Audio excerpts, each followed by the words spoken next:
मी किलोमीटरचं मीटरमध्ये करताना कसं करायचं, 72 किलोमीटर दिले, आता हे आपल्याला मीटरमध्ये करायचं आहे. तर नेहमी काय करायचं, सर्वात इझी ट्रिक, हे दिलेली संख्या ॲज इट इज लिहायची, त्याच्यावरती 0 द्यायचा.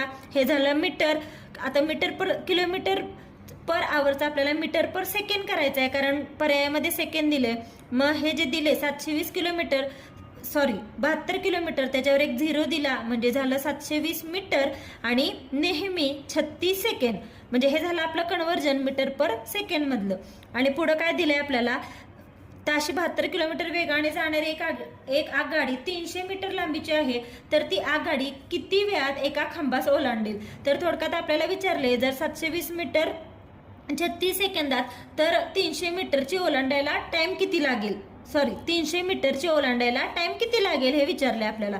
तर इथे तुम्ही तिरकस गुणाकार केला तरीही चालतो, पण एक मी इझी ट्रिक सांगते, डायरेक्ट इथेच कट करायचं. या 0ला